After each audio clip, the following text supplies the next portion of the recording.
हनुमानजी, आज तुम्ही एकत्रितरित्या सगळेजण गेलात, पण तुम्ही असं म्हणताय की जोपर्यंत या याद्यांमधला सगळा घोळ दूर होत नाही तोपर्यंत निवडणुका नको. महाराष्ट्राला सांगा अगदी थोडक्यामध्ये, आज गेस्ट खूप आहेत म्हणून, की तुमचे आक्षेप काय आहेत? विलासजी, आम्ही लेखी आमचं निवेदन राज्य निवडणूक आयोगाला आज आमच्या वरिष्ठ नेत्यांनी दिलेलं आहे.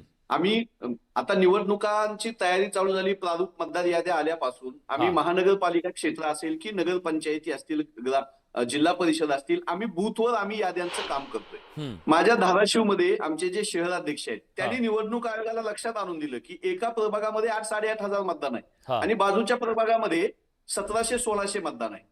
असं कसं असू शकतं? ही कुठलं नियोजन आहे का? काय करतो निवडणूक आयोग? एका वॉर्ड मधले 8 नंबर वॉर्ड मधल्या माणसाचं मतदान 16 नंबर, 14 नंबर, 13 नंबर मध्ये टाकलेलं आहे. बार्शी मधले आमचे सहकारी शिवसेनेचे काल आम्हाला सांगत होते की तुम्हाला मतदारांचं नाव नसेल तर मतदारांनाच आक्षेप घ्यायची परवानगी आहे. मतदाराच्या वतीनं राजकीय पक्षाने आक्षेप घेतले. आम्ही विचारलं की ही नावं का वगळली? आम्ही विचारलं की ही नावं जी ऍड झाली त्याचे जर चुकीचे पत्ते आहेत, वय चुकीचं सांगितलेलं आहे तुम्ही, तर कुठलंही राजकीय पक्षांना आक्षेप घ्यायचा अधिकार निवडणूक आयोग नाही म्हणते. म्हणजे तुम्ही नावं वगळली, का वगळली सांगायला तयार नाही, कोणाची वगळली सांगायला तयार नाही. ज्यांची नावं तुम्ही ऍड केली त्यांचे पत्ते चुकीचे असतील, ते तिथं राहतच नसतील लोक, तो मतदारच तिथं नाही असं आमचं म्हणणं असेल तर ते म्हणतात की राजकीय पक्षाने आक्षेप घ्यायचा नाही, संबंधित मतदारांना आक्षेप घ्यायला सांगा. आता मला सांगा, माझ्या धाराशिव नगरपालिकेमध्ये 1,00,000-1,50,000 मतदान असतील. 15-16 वॉर्ड मध्ये जर एका मतदारानं सामान्य आपलं नाव शोधायचं म्हणलं तर एवढ्या सगळ्या याद्या बघायच्या आणि मग आपलं नाव कुठे बघायचं. त्यामुळे निवडणूक आयोग मतदारांना मतदानापासून वंचित ठेवण्यासाठी कार्यरत आहे का, अशी शंका आमच्या ब्लॉक लेव्हलवरच्या, बूथ लेव्हलवरच्या कार्यकर्त्यांना आहे.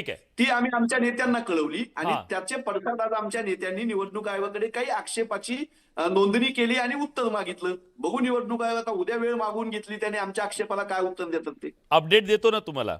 अपडेट ही आहे की निवडणूक आयोगानं सांगितलं ते आमच्या अखत्यारीत येत नाहीये, ते केंद्रामध्ये होत असतं. म्हणजे केंद्रातून ती यादी फायनल होती आणि ती आम्ही पुढे देत असतो. आम्हाला अधिकार नाहीये त्याच्यात हस्तक्षेप करण्याचा. अशा प्रकारची ही भूमिका आहे. एक प्रकारे काखावर केली.